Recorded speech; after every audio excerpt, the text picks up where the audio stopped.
much more. It's been a very inspiring journey to hear from you. Thank you very much for joining us. All right, ladies and gentlemen, let's move forward and talk about innovation, especially when it comes to the Japan World Trade Bridge. Global trade that is now being reshaped by new corridors, supply chain recalibration, and also strategic alliances. Japan continues to remain central to the high-value manufacturing, advanced technology ecosystems, and precision industrial networks. And as India strengthens its manufacturing ambition, the India-Japan partnership acquires a new structural importance. Trade innovation today has extended beyond tariffs to regulatory alignments, investment facilitation, and also technology collaboration. To explore how Japan is now positioning itself in this evolving global architecture, please join your hands together in welcoming Akiko Okumura, who is the Executive Vice President of the Japan External Trade Organization.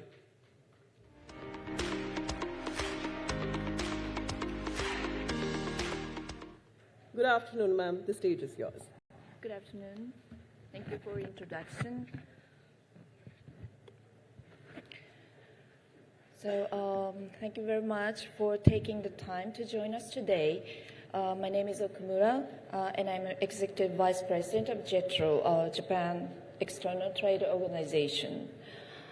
Today, I'd like to speak about the current state of economic relations between Japan and India, and the direction in which cooperation between our two countries should move forward.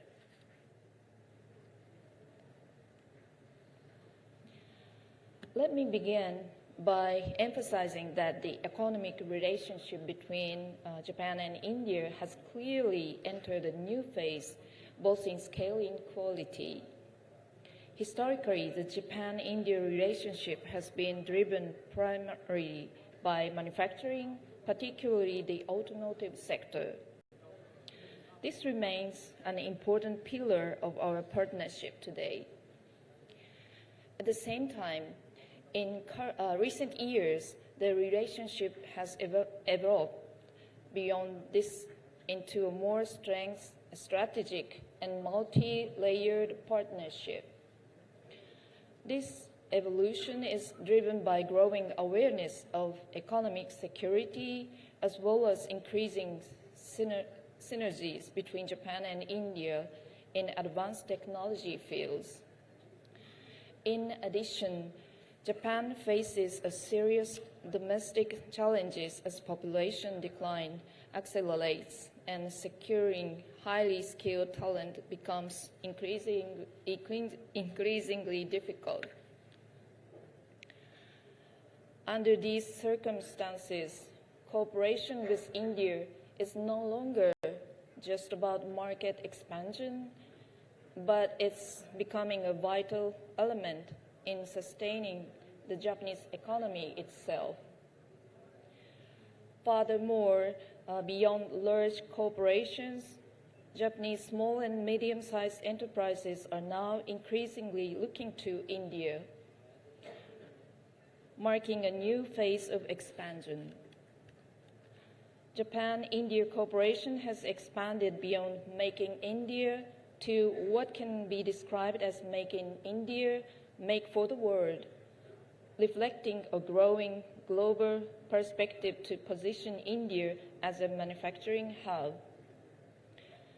India is no longer merely an investment destination for Japanese companies.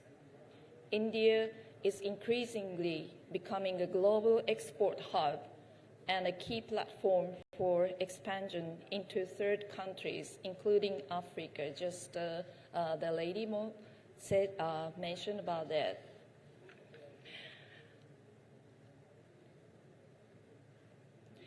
So currently, around 1,400 Japanese companies are operating in India. At the Japan-India Summit meeting between Honorable Prime Minister Modi and Honorable Prime Minister Ishiba in August last year, our leaders set a new target of 10 trillion yen in private investment into India over the next decade. I believe this target reflects strong expectations and deep mutual trust in the future of our economic relationship. While the automotive sector, led by Suzuki, Toyota, and Honda, has traditionally been the core, Japanese investment in India has recently diversified across a much wider range of industries.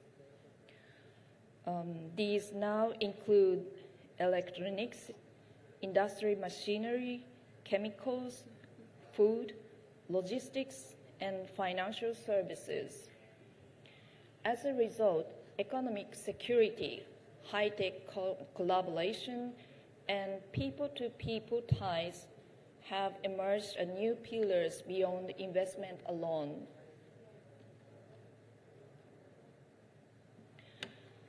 JETRO conducts yearly surveys of Japanese companies operating overseas. According to our survey, more than 80% of Japanese companies in India indicate their intention to expand operations. This is the highest level among all countries and regions surveyed. For Japanese companies, India remains and will continue to be a destination for proactive and forward-looking investment.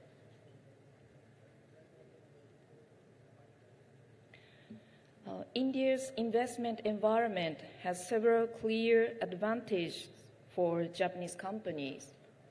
First, its overwhelming market size and growth potential. Second, relatively competitive labor costs.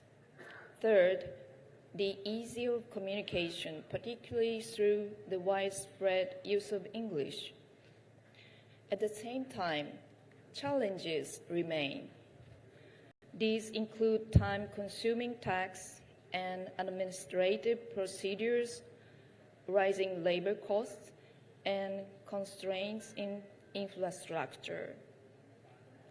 JETRO continues to support Japanese companies on the ground, including efforts to address these challenges. In the field of economic security, JETRO, CII, and the Japan Chamber of Commerce and Industry in India jointly developed an action plan in August last year.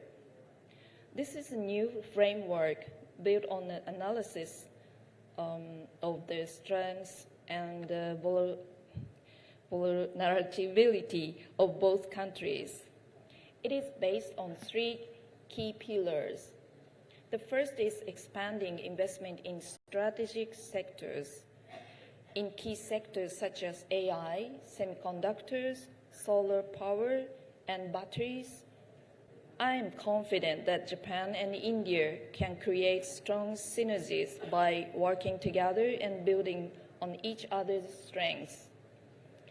The second is strengthening cooperation in the technology and innovation. By bringing together the respective strengths of Japan and India in technology, research, and innovation, we can create significantly greater value. In this context, the expansion of Global Capability Center, or GCCs, and increased investment in research and development in India are particularly important. India has already established itself as a global hub for IT, engineering, and R&D. For Japanese companies, India is increasingly becoming not just a cost-efficient location, but a strategic partner that plays a central role in value creation and innovation. At the same time, to ensure that such cooperation is sustainable, it is essential to promote strong intellectual property protection and prevent technology leakage. Creating an environment in which innovation can be developed and shared with confidence will further strengthen mutual trust between our two countries.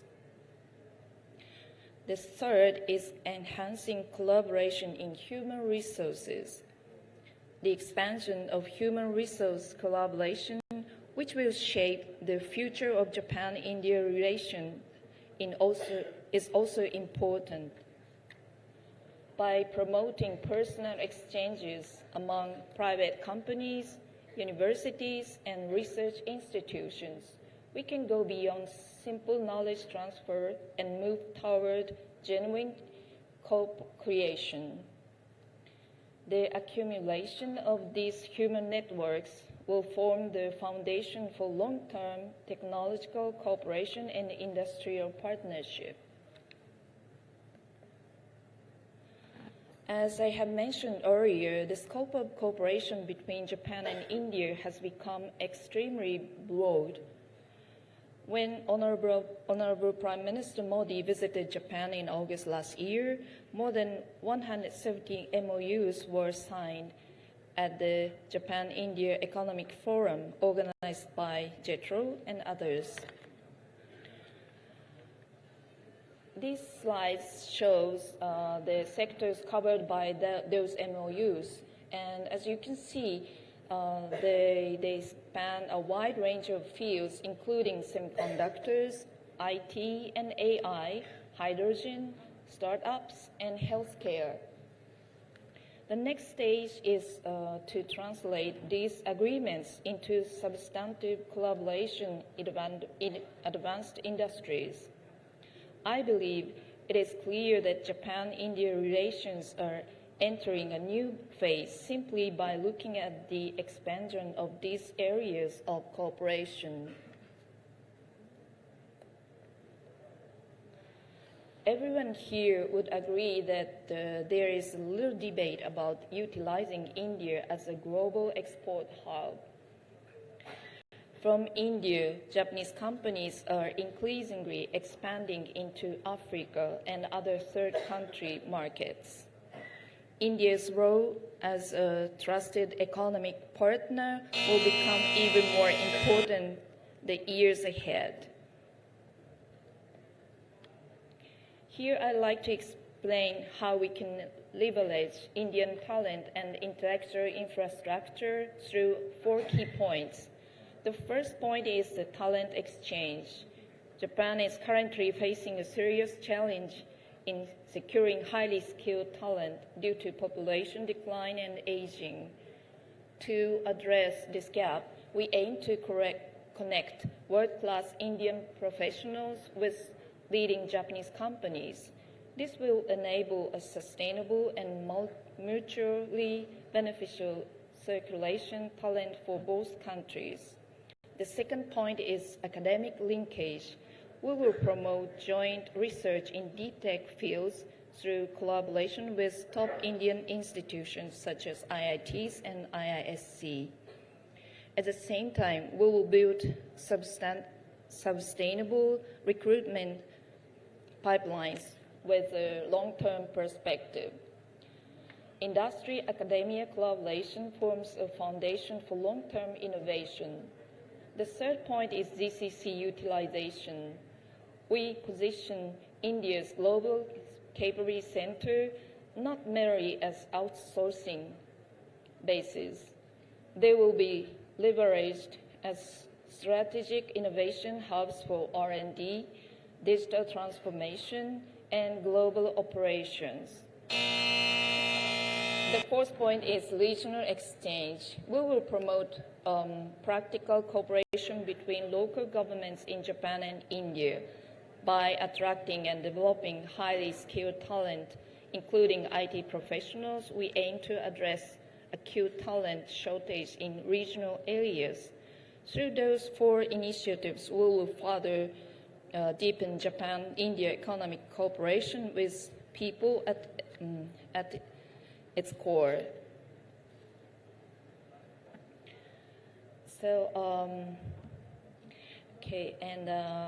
Finally, I'd like to talk about Japan's contribution to India. Key KPIs which highlight Japan's key contributions to India. Japan is a key partner for India in investment, infrastructure development, and human resource development. Cumulative Japanese FDI amounts to approximately 2.7 lakh crore rupees, with around 1,400 Japanese companies operating in India. Through JICA, Japan has provided long-term support for core infrastructure such as metro system, high-speed rail, and dedicated freight corridors. So, in human resource development, Japan has contributed to the skill development approximately to 24,000 young people based on the Japanese-style manufacturing training programs over the past 7 years. So JETRO will continue to serve as a bridge between Japanese companies and India. So sorry for the timing. So JETRO anchors its activities in these initiatives, and we will continue to serve as a hub connecting business people, technology, and nations. In doing so, we will support a future in which Japan and India grow together. Thank you very much.